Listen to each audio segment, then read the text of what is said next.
Consider the protection system at NASA's LC-39B.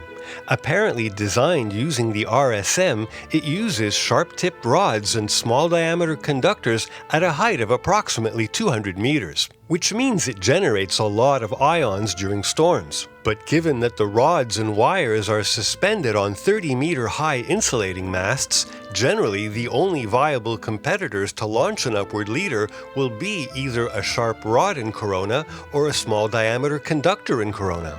This means that both will be suppressed, but a preference for the rod with its lower leader onset will remain. More importantly, note that in some images of strikes to the system, the upward leaders exhibit an unusually tortuous path. They look more like upward flashes from very tall structures. Consider this image of an upward flash from the 553-meter-high CN Tower. The path of the lightning leader is heavily influenced by huge amounts of ions generated prior to the strike.